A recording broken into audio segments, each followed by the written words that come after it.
Hello, my name is Luby and welcome back to Katawa Shoujo. It's been a little bit, but less than usual. Let's get to it. I see less of Misha in the following days, but I don't worry, because when I do see her, she looks a bit more like her old self each time. Once it's clear enough that I don't have to be afraid of it being my wishful thinking coloring my perceptions, I start to relax again. Ooh. I wake up very early and feeling sick on Sunday. I went to sleep too early last night, too. Something's also wrong with my curtains, and they won't close completely. A real nightmare. Because of that, I can't even attempt to go back to sleep. The sun hits me in the eyes every time. I'm sure this is probably why I woke up so early this morning as well. Being this sick and tired is a perfect storm of frustration. I'm almost glad when there's a knock at the door. Never mind, not glad anymore. It's a familiar person holding an almost completely eaten apple in his hand. Taking one last bite, he attempts to shoot it into my trash can and misses completely, and it smashes apart in the wall 2 meters too high. To be fair, most of the pieces afterwards do manage to fall into the trash can, but I'm pretty sure no one is so brazen that they'd be aiming to do something like this on purpose. Perfect shot. Sub roomie. I don't know why you said it like that. I'm not. Whoa, wait. I skipped the line of dialogue. We're not allowed to do that. I'm not your roomie. We don't live in the same room. It doesn't matter. It does. You should at least know the difference between living in the same building and living in the same room.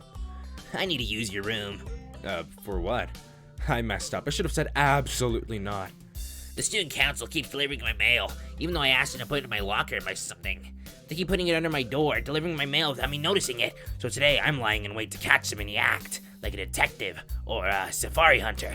I need to chill in your room for today and look through the little peephole, or I won't be able to catch them in the act. Maybe tomorrow too. It'll be awesome. We'll get pizza on both days. Or should we get pizza on just one day and something else on the other day? But what? And which day is pizza day? Not today. Never. You know, I'm in the student council. Why didn't you just ask me about this? If he had, I would have been able to find out very easily and wouldn't have to have Kenji in my room. It's win-win, except I guess this way he might be able to get a pizza out of me. I start thinking that was maybe Kenji's intention. But no, I doubt it. There's no way he could plan something that elaborate. You know? When they deliver mail? Well, no. They just hand me my mail when I go to student council usually. The point is, I could find out by asking them, then I know and I could tell you. That's if people find things out, by asking. Not cavemen. Aw, yeah. No response to that, right? Checkmate. Use your own peephole. What if they see me? They can't. That's how peepholes work. It's like a one-way glass. For real? Well, no way. They'll be expecting me being in my room anyway. They'll sense my presence and know I'm there. They never expect me to actually be in the room across the hall. I'm gonna go to the student council room and go get your mail for you. Right now. Then I guess I can't let you leave. That's dumb. What if I have to use the toilet? Your games won't work on me. I sit down at my desk and start doing my homework for the weekend. You know, you're gonna have to leave eventually, so you can't stay here forever, or keep me here forever. I mean, this is my room to start with. Yeah, I don't think I can. What time's the mail usually come? Now. Why are women... The opinions and views expressed by this character do not represent Lubidius Incorporated or their opinions. Why are women so slow? Why do you care so much about the mail anyway? Are you expecting something? I'm always expecting something. Not today, though. Do you want them to send something? Do you even send mail? Nope, that's how they get you. I haven't used the mail since I was 8. Sent a letter to Lego asking them to make Dragon Ball Lego. Okay, I wasn't expecting Lego and Dragon Ball to show up here. I don't know if they're even allowed to do that. Probably, because, you know, it's there. They said they couldn't get the rights and gave me some coupons. Totally worth it. But after that, I made sure to stay off the radar. You don't use mail, do you? I wrote to my parents last week. But that's how they get you! Yeah, I should have known. Maybe I should put that microchip in me the next day. So, the rumors are true. I'd like to know what rumor mill you got that from. I was kidding. It's just a joke. Joke? Damn, you would joke on me? I guess this is how it feels to have jokes cracked on. I never thought it happened to me. This is a serious issue. Man, I think you are not appreciating the depths of my dilemma. It's a work in many acts, complicated acts, with many players. It's really hard, okay? After I'm done, I'm gonna eat a whole fish to celebrate. Ah, shit. I wanted a pizza, though. I still want pizza. Can I get fish on the pizza? Do they do that now? That's called anchovies. You're gonna be paying for it. You still haven't paid me back, and I'm not hungry right now anyway. Not in the mood for pizza? That's just not possible, son. No, and he's true. He's absolutely true. It's not possible. It's gotta be pizza anyway. I'm in the pizza stage of my life. I'm in my pizza arc. Pizza cells are seething. Before I was in an ice cream stage where my girlfriend kept eating all the strawberry out of my Neapolitan. It probably happened to you too. It's hard to tell if he's serious half the time. I can only see his expression when he's not nose deep in my door. I doubt that. Hey, you know that I do have a girlfriend, right? Not Iwanako either, the student council president, actually. Old news. What? Seriously? I have my sources. Anyway, then it dawned on me that I'd gone fat from all that ice cream. It was a rude awakening, like sleeping on a beach and getting hit by a wave that destroys your sandcastle. I started running, had to lose the pounds, but maybe I was really running away from myself. Ah! A sudden continuous knocking causes him to leap backwards far enough to hit the wall all the way behind him. I take the opportunity to walk over and open the door. Good morning. What's up? I hear if you salt the doorway, they can't enter uninvited. I'm not gonna put salt in my doorway. But you're considering it. Good. Good morning. Are you here to deliver the mail? Nodding, Shizune waves a couple of envelopes between her faces. I take them from her, freeing up her hands for conversation. How did you know? How do you know? You were hiding it behind your back in a really obvious way. Hiding what? The mail. It's okay. I wasn't trying very hard to hide it in the first place. That's not like you. You're the type of person who'd go, anything worth trying is worth trying hard. Girls taking initiative? What about me? I've been using that phrase for years. Where's my parade, dog? I spit literary gold, and you women just steal it and wear it out like a 2-for-1 sundress. You're all like the Picard to my Kirk, or it could even be Janeway. Not all the time. Are you making fun of me? Finally noticing Kenji, she gives him a wave. Hey, Kenji, the student council president says hi. Hi.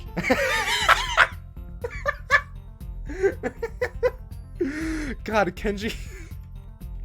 Oh, this is probably the funniest Kenji has ever been, I'm gonna be real. Introduce me. I have no idea what he was saying, but it looked confident.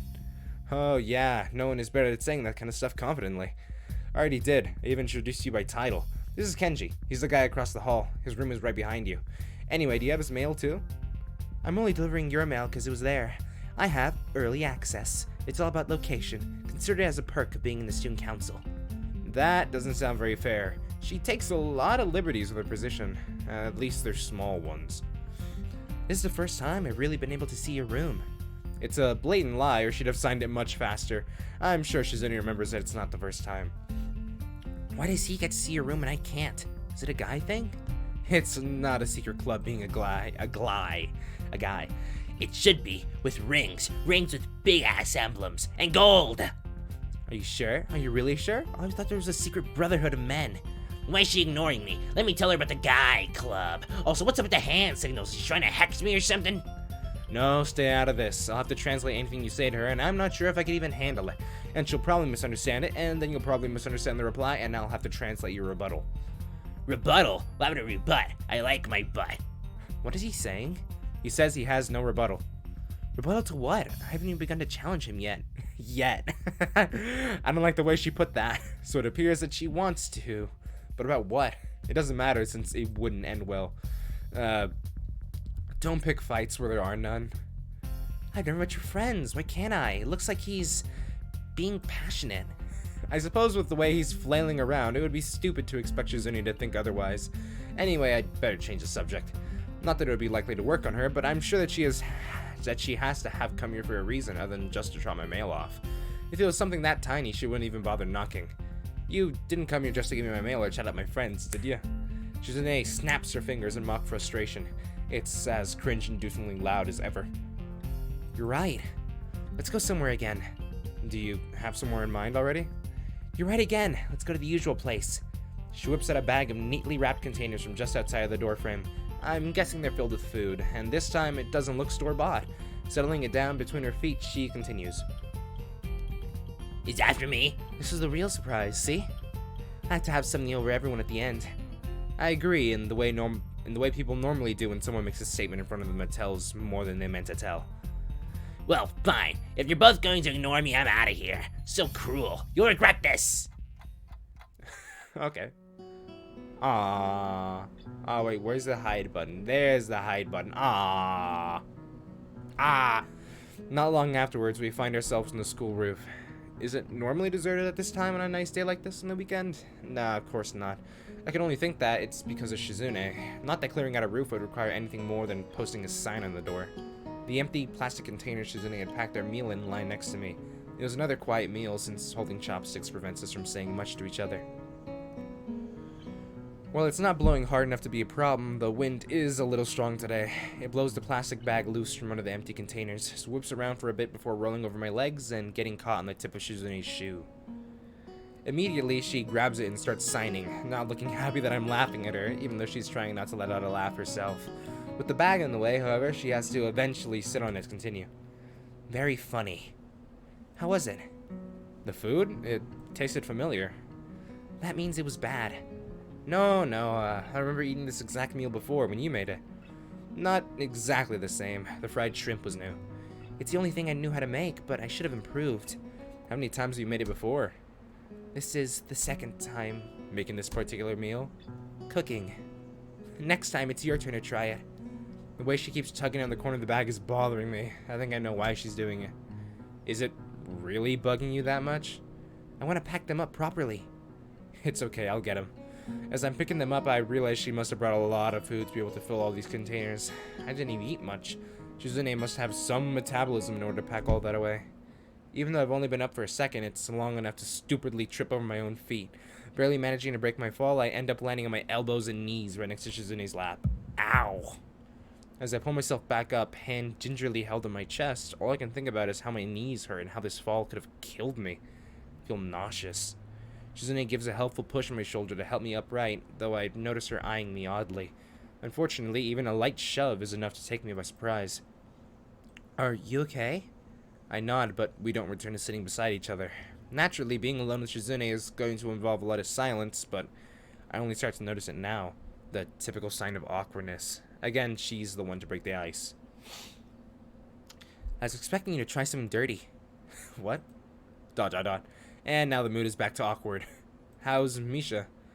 Misha seems happier now, back to her old self. I thought this would be a good way to celebrate, and thank you for helping her. Her hand stumbles for a bit on the last word. You think too much like a businesswoman. Can't help it. It's how I've been taught to do things. It makes me happy that you're asking about Misha. It'd be more accurate to say back to her real self. She would only be back to her old self, she would only be back to her old self to you. The Misha you know is completely different from the one I think of when I think of the first time we met. Even though I think she looks better, cheerful and smiling, that isn't how she typically is. I wonder if it's true for you too. I don't answer. Well, if Misha's happy, then it doesn't matter if it worked out in the end. Your plan worked. You knew her just as well as you said. You knew everything she would say. If your idea was just that I'd speak for you, though, doesn't that just make me your puppet? I didn't do anything then. Not true. It was your idea first. I was wrong. I have a way of seeing things that's very flawed, now that I've thought about it. I'm sure you know. Sometimes I treat everything like a competition between myself and everyone else, even when it doesn't make sense to. Sometimes? I know very well how easy it is to ignore someone if they can only communicate with you through sign. I should have asked for help, but I was so sure I could do it on my own. It was actually a brave thing you did, even if you won't take credit for it. Aside from that, you've really become kind of admirable lately. It's strange having her compliment me while her facial expression hasn't changed in the slightest. But people don't change so easily, according to you. Am I right? She winks, clearly enjoying herself very much. Does Misha tell you everything? Almost everything. I guess you're gonna tell me that I'm wrong about that, aren't you? Yes and no. I'm the one who told Misha that before anyone else, but she took it too far and changed the meaning. It's not easy, but she acts like that makes it impossible. It's possible if you go little by little. I'm considering trying to be less competitive. I thought you enjoyed that, though. Maybe just a little. That's why I specifically used less. She leans against the fence. I have things I want to say to her, but it doesn't seem like the right time for it somehow. It's a feeling I have. I can tell she isn't done just yet. A lot of people think I tried too hard. Well, I've always thought that I'd try to try just enough. The sound the fence makes as she pushes against it and the delicate clink of her sleeve buttons scraping against the links are oddly soothing. So is the breeze gently picking up behind me. I can hear people below us. Shizune's eyes dart below us as well, and I wonder if she still thinks about what she might be missing out on. The attention-grabbing way she tends to snap her fingers proves she has an understanding of how other people perceive sound. It must be odd, being able to understand that much, but unable to experience it yourself. She starts walking slowly around the perimeter of the roof, still scraping her buttons against the fence. It isn't rhythmic at all, though not for a lack of trying. I sort of zone out in thought while she does, and I'm rudely snapped out of it when she circles around completely and taps me on the shoulder. Do you remember what we were talking about? When? Now? Of course, it just happened. It's been almost 10 minutes. When I first saw you, you seemed like you were very attached to the idea of feeling sorry for yourself. That stings, even if it's true. Sorry. It made me want to cheer you up at first sight. I was scared it would be for nothing, though.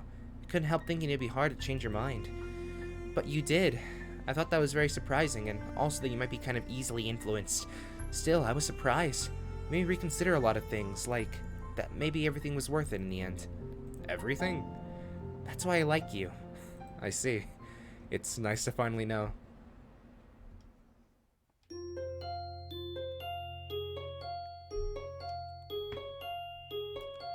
That moment when she said, "Do you remember what we were talking about?" And then he said, "Yeah, it just happened." And then she said, "It's been like 10 minutes. That I think that was adorable. Loved that. I remember you have to take this job seriously. Too many people think you can just slack off and that it isn't important. That's a dangerous way of thinking." Definitely! You can't take it too seriously. If you aren't always thinking big, thinking positive, if you show any signs of weakness, people will start to think you're incompetent, you know? And soon you won't be able to do anything because your power is going to be delegated off to others piece by piece and you'll be left with nothing. That's what happened last time. So, remember, it may seem like an easy job, but a lot of carnage can happen in this room. And out of it, dealing with school staff too. Even trying to get a budget report from a class rep can be a fight to the death. Sometimes.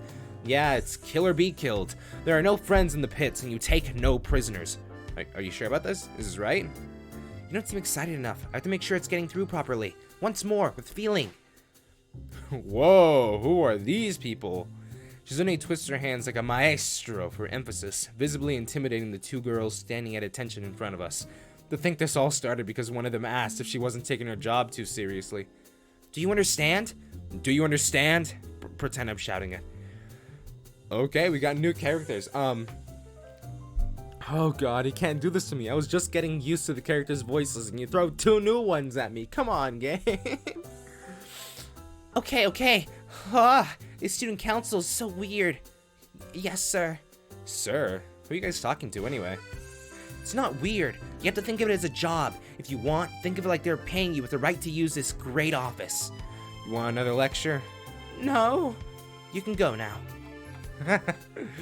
Just like that, the hour-long student council orientation is over. Personally, I thought it was about 50 minutes too long, and also found it funny that I incorporated a tour of a school that we have all been going to for a while, but I guess it didn't hurt. I expect Shizune to fall back into her chair since she's been on edge all day, but she doesn't. She continues pacing the room restlessly. They still have a long way to go. Right now, they're a joke. Eh? What? They think they can be the new student council? They're so unfocused. You can really see the lack of experience. This was their best year yet. I don't think they have what it takes to be your follow-up act. And I know there are more of them than those two girls. Where are they? They're like the heavily marketed but mediocre big-budget critically panned sequel to the acclaimed low-budget sleeper hit. I'm surprised I said it that fast. Jesus Christ. Eventually, she does stop and sit down. Are you gonna miss it? Obviously. I'd be happier if I didn't have to leave, too. I like being in student council, even if it can be tiring, too. Yeah, it's definitely tiring. Only because Shishan's always trying to do more than she has to. You're forgetting that if I did the bare minimum, we wouldn't do anything all year except hand out flyers, collect surveys, and plan the next student council election so the next student council could sit around for another year of doing nothing. Asking me to let that happen? Don't be ridiculous. In a student council like that, there wouldn't even be any power to play around with. I'm just happy that even though I clearly need to ride them harder, those two aren't bad. Not there yet, but the new student council should be in good hands. How can you tell? After the festival, they asked me if we could also organize a Halloween event, like a haunted house or something along those lines. They had a bunch of other ideas as well. Of course, my response was no. I had Misha tell them to do it themselves if they wanted it so badly. They were angry for some reason. Of course they'd be angry if you said that. And Misha delivering the message wouldn't help. I was angry too. All of a sudden, they want so much. If they wanted a haunted house or a traditional style cafe or a trip to the beach or whatever cliche thing, why didn't they try to organize it before? It was like they were taking advantage of me. I worked hard to organize those festivals, and in return, they came to me with that was nice, but can you do this now? How about doing this? It's what I really want. Shishan was wrong, though. Right, they wanted to join the student council, they can make it happen. I made them feel jealous and riled them up. That can be a kind of motivation, too. The desire to do something great spreads, even if it's to show me up. They decided to take me up on the challenge nonetheless. I'm impressed. Well, for now. I would have to see how it plays out a little longer in order to know for sure. She snaps her fingers suddenly, which sends Misha almost bolting out of her seat. Interesting. I guess it's impossible to get used to. That's right. We're gonna have a party to celebrate passing the reins to the new student council, aren't we? Why not have that now? Or at least plan it now and have it tomorrow. But they're not even in charge yet. In fact, that's the first thing you told them. You're not in charge yet. It seems premature. ... Misha, what do you think? I agree, it's too early. Plus, I don't think I can go anyway. Sorry. In fact, I was gonna leave right now. Why not? No comment. Come on, tell me. Well, okay. Way to not crack under pressure, Misha. I thought about it, and even if I didn't want to go, I would say yeah. Usually, it's the kind of person I am. I really should stop doing that, and this is a good place to start, I think. If it's a celebration to say goodbye, I don't want it. It'd be too sad. I want to do something else instead. And after all, Hee-chan, you and Shishan will still be here tomorrow. Doesn't seem right. Besides, I have other school things I have to do today. I can't drop them just like that. We can postpone it. No early goodbyes. She looks very firm as she says this. Aren't you gonna go now, though? Oh, that's right. Okay, besides now, no too early goodbyes, okay? I get it. Okay, later. With that, it's just Shizune and me left alone in the student council room. Okay, I gotta say something. Oh my god. While I was doing Misha's voice, it feels like I just, sucked in my throat. Oh my god, my throat feels so weird. It feels, flat. Ugh. With that, it's just Shizune and me left alone in the student council room.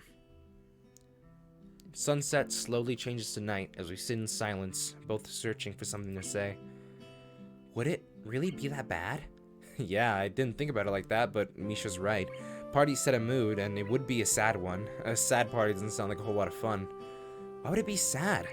Is it a trick question? I'm sure of it.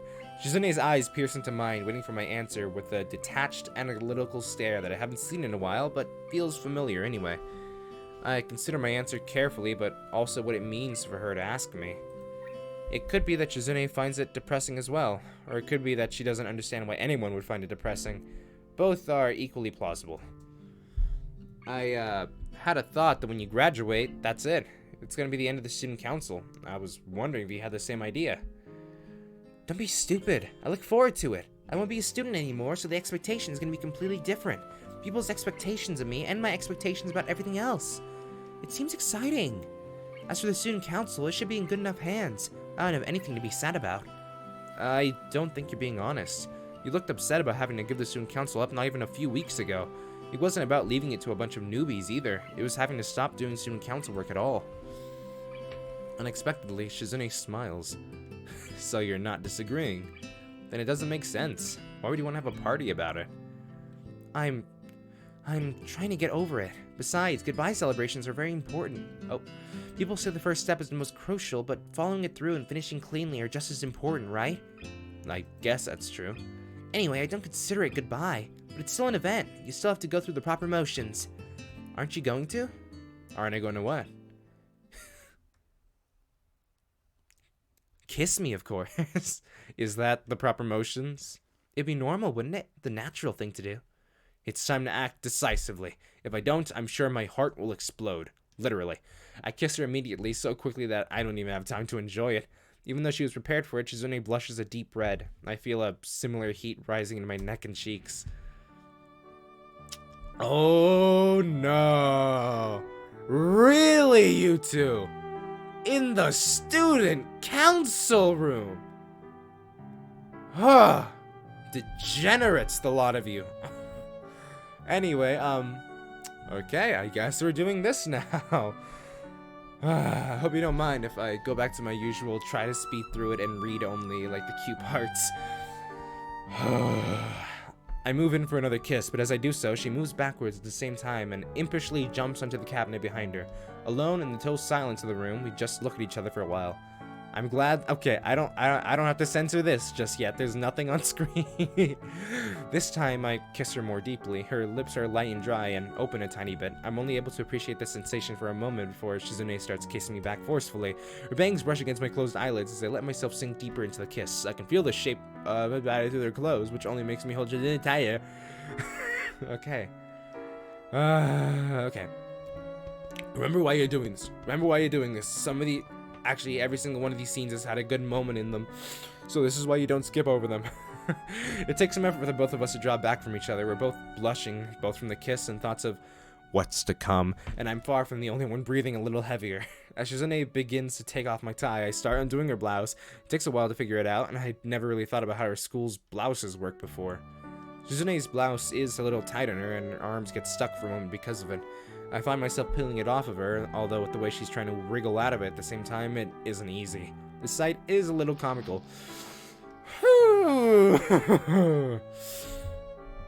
Okay, I don't think I have to censor that, right? That's not censorable yet. Once Shizune's arms are free, she slides out of her shirt, her skirt falling around her knees with it after she unhitches it and works it off her legs. The only thing covering her now are her bra and panties. Her figure is really, you gotta describe all of this, man. Hisao is very good at descriptions. The next Tolkien. Her figure is curvaceous and taut, and the healthy color of her skin contrasts with the black of her underwear. It's a wonderful sight, especially against the background of the moonlight through the window. She looks at my chest and works the buttons on my shirt one by one. The process is greatly slowed by my hands moving up and down her thighs. It's a little amusing to play with her like this. Okay, his shirt is off now too. I don't think I have to censor that either. Eventually, finally, my shirt falls to the ground. Shizune surprises me by quickly pulling me in for a deep kiss without warning, but I quickly return the gesture. Why are you bolder today than on the roof? Or in your room? I try to think of a good answer, but it isn't easy. How to be able to respond to that even if I could? There's no way to unless I were to say that bureaucracy really puts me in the mood. My shirt having been disposed of, Shizune moves on to my belt, and I decide to help her undo it instead of answering her question. I don't think it would do much good to her at this point. Okay, hey, the CG is off the screen, very cool. It's not hard to get off and falls to the ground with a metallic clunk. I move in for another kiss and begin to slide my hand up her side, but she suddenly lurches forward, making me stumble backward. The stiff edge of the table behind me was the furthest thing from my mind until I feel it stabbing into my lower back. I hadn't even noticed it was there. It makes me grab Shizune a little tighter as we fall back onto the surface of the table. Okay, now I have to censor stuff. This whole part of the screen right here, this whole, half of the screen, that's completely gone. It's black. It's a black bar or, some funny image I made. I hold back a sigh. Shizune victoriously holds herself above me. She's won again. Oh, what did why isn't it? Okay. I'm distracted until Shizune's bra falls on me, seemingly like I dropped out of the sky. I end up laughing despite how hard I try not to, and it's contagious enough that Shizune starts to as well. Freed from her bra, her breasts are larger than I thought, even though they were noticeably large through her shirt already. She picks up her bra with her fingers and flicks it off as my hands move over her body. Straddling me with her knees on the table, Shizune slips down her walk with my hands moving over her head so much. I catch glimpse of my watch. It's only been a few minutes, but it felt like so much longer. She eases herself downwards, closer and closer until our bare chests are touching. Her breasts feeling strange against a scar over my heart. Okay. Now the entire screen is black. I can't do anything with this. I can't do anything with this, dude. The entire screen is black. When Shizune sits up, okay, I'm gonna have to read through this way faster. I feel myself slipping inside, slowly enveloping her below as her breast, lifting away my toes. I attack her on two fronts. I think dryly concerning the situation, how like her. I should just stop now and leave you stewing in your lust. She says, just start grinding yourself against me, causing me to blink at the sudden pleasure. Very funny, Shizune. I soon lose track of my thoughts. I feel like I can just put like an AI voice over this. I don't know why she's like a snake, I guess. Shizune bites her lip to muffle her voice from coming out. An unwanted. Oh, I just realized it wasn't like a sign language thing. That was like sound coming from her mouth. Oh, you see, that's the moments we're here for. That's the moments we're here for. Shizune making noises from her mouth.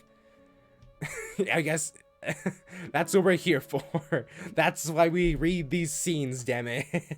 Shizune bites her lip to muffle her voice from coming out. An unwanted voice. This is the most I've ever heard of it, and she blushes when she realizes she let it slip out. To cover it up, Shizune drives herself immensely harder, causing me a jolt against her, driving me drags deeper into her.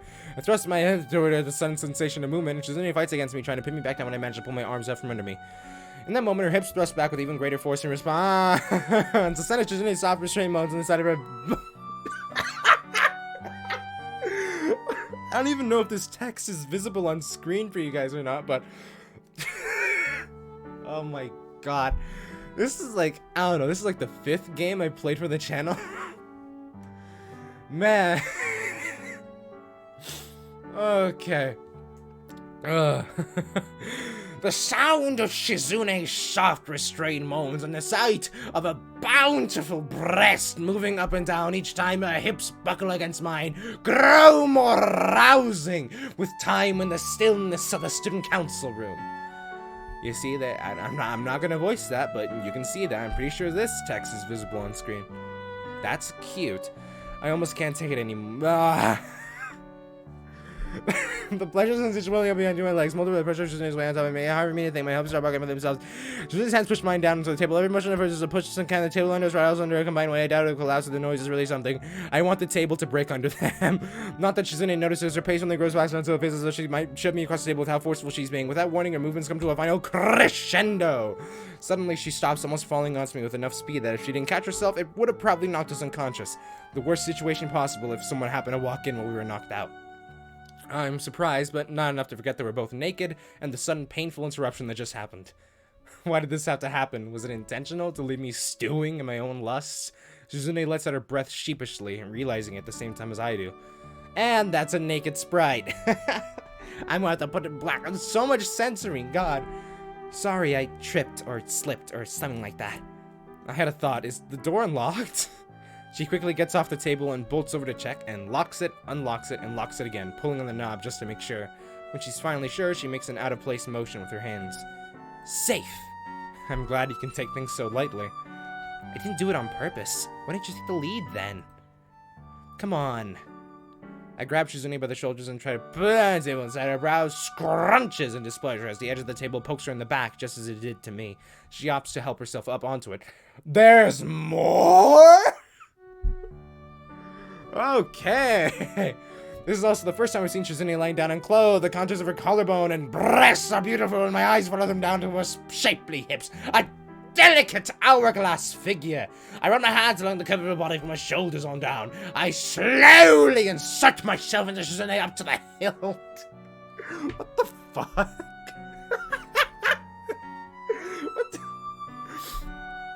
You know, I've never seen it described like that before.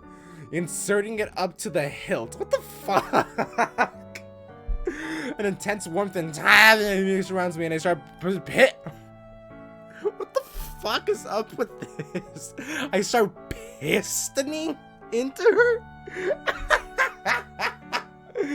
To pick up where we left off before. My body feels so hot against my skin and my hips move with each other and where we're holding each other. I feel like I'll be scalded by her body heat. On top of that, I feel more sensitive now than before. I find myself pushing it just any harder to make up for it. My hand glides around the curve of her thigh, and I carefully taste it with my hand as well. Almost losing my balance to react strong. I'm like speaking nonsense right now. Snapping upwards, I'm back into my groin and heelily pushing us both to the floor. Move my hands up, I grab her palm and you can read that. That text is not hidden. Fondle them as if always one. They feel even larger than they appear and overflow my hands soft and she squirms under me and twists her arms around mine instead, gripping my fingers and drawing me closer. It feels like I'm wrestling her. The lock is inescapable. The first time our hands met, I guess we were connected. Whether it's through her pulling me from one student council event to another or holding hands as lovers, I think it's been the same. The confidence that comes across in the way she grasps my hand. Okay, her hands rather across the surface of the table and grabbing onto it, she hooks her legs around my back, pressing us closer together, and lenses even more closely and driving me. It's a hot out there pushing up against me the forever, setting me over the time. Okay, all just soon the feeling ends. All I can do afterwards is stay. Lack of energy even because her legs are still locking me in. For Suzune's part, she smiles almost dreamily. The sight makes me smile as well. Her legs slowly fall, allowing me to extract myself. Exhausted, I lean back against a desk and try to regain my breath before putting my clothes back on. I notice a dull, hot throbbing in my chest as I button my shirt back up. It puts a bad aftertaste on everything that just happened. Okay, I think the worst part's over. I mean, this is still on screen, but I think the worst part is over. Okay. It was a lucky break that Misha couldn't be here, wasn't it? You're in an unusually joking mood today. I wonder what she had to do. Shizune traces the air lazily with a finger and points to the door. Go see for your... Oh, no. This game's not gonna pull this out of thin air, is it? Why don't you just tell me? It's more interesting if you see it for yourself. I can't put up a voice. Is this really what's happening right now? Seeing is believing. Sure, clever. Maybe I will. What about you? Are you gonna stay here all day? It's getting late. It feels like my last day as student council president, so maybe I'll sleep here tonight. It could be the last chance I have to sleep in my desk, like after a long day trying to meet a deadline. That's weird. I'll sleep in my bed. Sleeping sitting up is a skill, a very useful one. Right. For a moment after I leave the room, I actually do consider seeing what Misha is up to, just because Shizune made it sound so secretive, as if she were building a time machine or something. But in the end, I decided not to. I thought that the game was going to go in the direction of, yeah, Misha was waiting outside the door and she was listening to the whole thing. Oh, glad it didn't go that route. The night air is pleasant at this time of year. It's refreshing and a little humid, but not so chilly as to make it uncomfortable to stay outside for a while. It's late enough for the courtyard to be all but deserted, too. After Shizune and I said our farewells to each other, I'd set out to return to my dormitory room. I didn't even make it all the way there, though, before getting distracted. It doesn't seem like a bad idea to go see what Misha's up to. I have nothing better to do. No homework, I'm out of anything worth reading. On top of that, I simply want to know. This isn't my first time being in the main building after hours, but usually it's as I'm leaving the place with Shizune and Misha after a long day at the student council, not entering it alone. Being at school after hours, it makes you feel like a janitor. The atmosphere is quiet, a word I would not normally use to describe these halls. It's a little creepy. A light starts flickering up ahead. This seems like a horror movie moment waiting to happen. Feeling a hand on my shoulder, I stiffen reflexively. It's not Misha, or else there would be hands clamped over my eyes and a sing-song "Guess Who" accompanying them. So, who is it? I hope it's not Kenji, or at least that it's someone I know, or this will take a turn for the weird. Whoever it is quickly slips in front of me.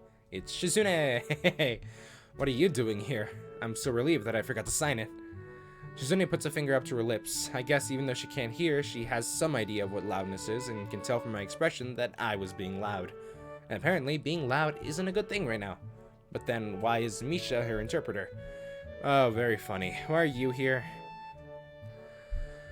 I was waiting for you to come see. I knew you would show up. It took you a while, though. You've been waiting here? Yes, but that isn't important. We have to be stealthy if we don't want Misha to detect us. Tell me if I'm not being stealthy enough, okay?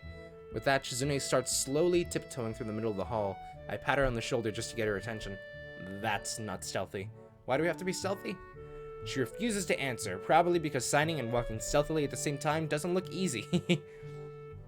Before I know it, we're in front of our homeroom. Suddenly, a sound like the crack of a whip pierces the air, followed by a familiar expression of frustration. I'm sure a sound like that isn't good for my heart. Not to mention, everything sounds about 1,000,000 times louder with how silent it is. It's coming from inside the room, and I sidle up to Shizune to get a look inside. It's Muto. Wait, is this the first time Muto's been like in a, CG art? I guess it is. Wow, hi Muto. Also, it's been a while since I've done your voice. And since I just had to read a lot of embarrassing stuff really fast, I still haven't really recovered. So let me just take a deep breath here. Can you stop throwing your pencil, please? How'd you even throw a pencil that loudly? He looks very flustered. What understatement. I sympathize with Muto. I was able to hear Misha's pen break the sound barrier, even through a wall and a thick classroom door. It probably blew out his eardrums and left an imprint on the wall. I'm not throwing it. When I get nervous, I like to spin it around, but then I forget I'm holding on to it, and... Doesn't matter either way. There shouldn't be pencils flying around. I got enough of that during regular school hours. I don't need it after hours. Right, sorry. Whatever. Just stop throwing or releasing or dropping things, please. Teachers have work too. I noticed Shizune watching the same scene I am. Muto is yelling at the top of his lungs, and Misha's being Misha. I can hear them reasonably well through the door, but Shizune obviously can't hear anything at all. So I wonder what watching this is like for her. Maybe you should translate for her? She must know, since she understands well enough to want me to see it too, but I have to wonder if she ever feels like she's missing out on something, having to work that much harder to understand what she's observing. It looks like she's taking supplementary lessons, is she? Yeah. I answered, despite knowing the question is completely rhetorical. Misha told me she really wants to be a sign language teacher in the future. If she can get a recommendation, she can study overseas for it. That's why she's working so hard. Her grades were always kind of on the low side. Now I feel guilty. I haven't even thought about what I'm gonna do yet. Neither have I. The cheerful way that she signs it is very unlike her and is very obviously false. Don't worry, Hasao, you'll be a science teacher. Let's get out of here. We don't want to be seen. It'd be a problem if we were caught standing out here like idiots. Where? The student council room? Shaking her head, she slips into the classroom across the hall instead. Great hiding place. You're unusually sarcastic lately. With the door closed, it's a good one. Anyway, wasn't it interesting? Yeah, but I'm not really surprised. I close the door behind us, prompting Shizune to laugh soundlessly as she slides into a chair. For a second, it depresses me. I want to hear her real laugh. I've been looking down on Misha. I didn't think she had a goal at all. But it turns out that I was wrong. I made a careless assumption. I thought Misha was as aimless as I was. I was stupid. I lost. Shizune pauses to crack her knuckles, then folds her hands over each other and leans forward in her chair. In the abnormal quiet of the building, I can hear Muto yelling at Misha again, even across a hallway and through two doors. Shizune's eyes are locked on mine, unblinking behind the gleaming lenses of her glasses, observing my reaction to her words. This is a test. Her opinion of people is rarely formed from how they respond to questions. It's how they respond to statements that counts. In hindsight, it makes sense. Shizune's inability to speak, as well as just her personality in general, means that anything she says is a big commitment on her part. Everything. For that reason, I sometimes doubt she says anything without a hidden agenda behind it. That sounds remarkably paranoid. Even Kenji would think so. Unfortunately, I'm so caught up in thinking about it that I forget to give her an answer. She takes it as there not being one. There is an invisible time limit to this test, shorter than usual. Just as I thought. What do you mean? You don't agree? No, not really. It's not that. I don't get it. I want to force my will on people. How refreshingly honest. Don't give me a weird look like that. It's not like that was always my intention. At first, I was just bored. I wanted to see someone's passion for something. Then I could try and beat them. I wanted to test their ability or their convictions. But it was impossible. No one has any passion for anything in this school. They just want to keep to themselves. Can't believe it. It's too boring that way. I thought that there was no way these drab people could be for real. It goes beyond not wanting to make waves. They had to have some interests. They had to be hiding something. I wanted to expose it and reveal it and drag it out. One of the most successful ways to get people to open up to you and cheer them up is to open up with a story about yourself. And then you ease them into telling you about themselves. It's like give and take, with an element of manipulation, which makes it interesting. I can't do that.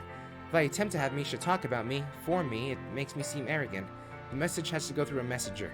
I'm standing next to Misha, telling her to tell someone about me. You don't have to be able to read sign language to see that. If I were forced to sit through that, I would think I was arrogant too. I was frustrated. I couldn't figure out a way to have a conversation with anyone but Misha. No one would open up to me. I came to the conclusion that I can't make people confide in me or believe in me. I can only hope to create things and show them to people and hope they make them happy. Or I could be more forceful and hope they would eventually stick to someone. I guess that would be me. Feels vaguely depressing. Somewhere along the line, I think I started to ignore Misha, or see her as less of a person or something like that. I took her for granted, I think would be the best way to put it. It was like she was just an extension of myself. I forgot that the whole time Misha was there, opening up to me and giving 100% every day. I missed what I was looking for because it was in plain sight. Stupid. I really did become arrogant. That's why I lost. I'm more short-sighted than I was back then. I went in reverse.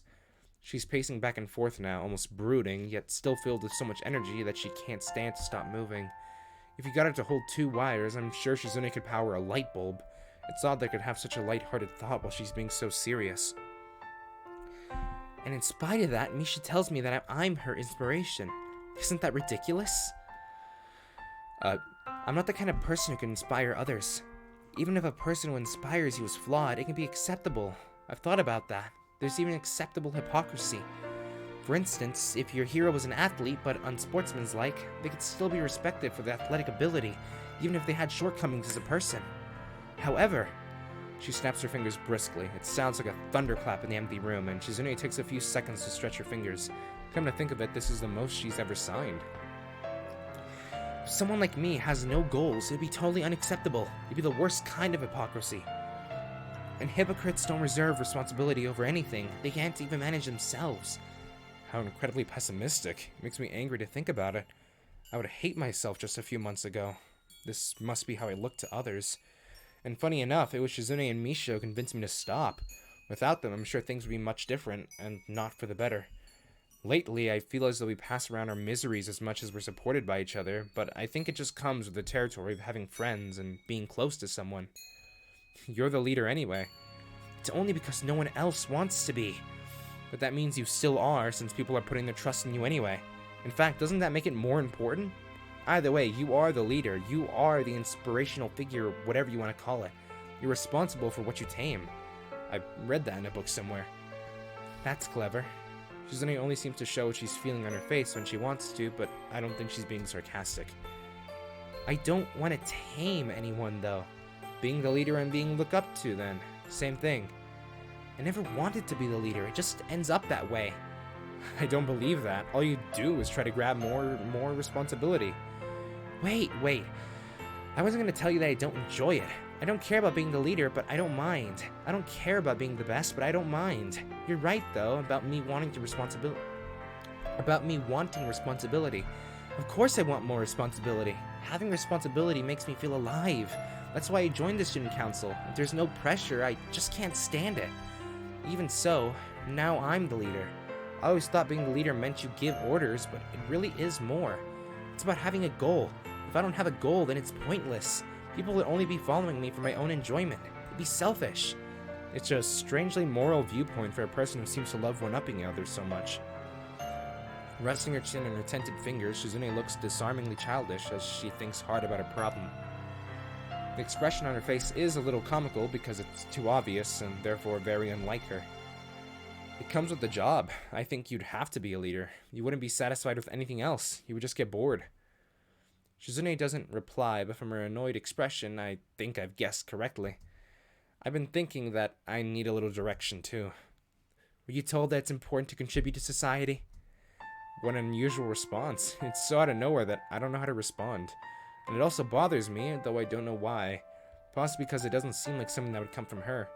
So I start to think that it isn't Shizune's thought at all. I wonder who told her that. Well, it was probably her dad. But there is a chance that she came up with it on her own. If so, would it be because she can't hear? Why do you say that? Just because. I don't believe it. I guess that's right, though. I see. I don't know if it's the same for me. I hate it. I think everyone wants a purpose. Looking back, it makes sense that Shizune doesn't have one. All that energy would otherwise have been directed at something. Since she had nothing to channel it towards, Shizune lashed out in all directions. Reminds me of a downed power line flailing in a storm. Furious and incandescent, but aimless and dangerous. Just like Shizune. I want to say that this is why she feels a need to turn everything into a competition, but that's probably just how she is. Having a goal to put that energy towards is just the next level. How about this? I'd go into business. My family's well connected, so it shouldn't be too hard. That comes off sounding a little unethical and nepotistic, don't you? Doesn't it? A little. I won't coast, though. I'll work hard until I'm at the very apex. When I have as much money as possible, so much that it'll be like I won't know what to do with it, I'll move on to the next step. After sitting on it for a while, of course, like a fairy tale dragon. You want to be a philanthropist. What are you thinking? I want to be a miser? Well, it's true. It is a part of the plan. Don't sell me short and stop there, though. Shizune still looks uneasy. Of course, even if she did seem to resolve her problem quickly, no one can get over their anxieties that fast. No one can solve their problems that easily. The important thing is, it looks as though she has her heart set on trying. It's still hard to tell whether that drive of hers comes from a good or bad place. But she has something to hold on to now. I can genuinely believe that she does. I'm happy for her. At the same time, I feel a little cold. I'm the one who's behind. Now, I'm the only one without a goal. Relatable.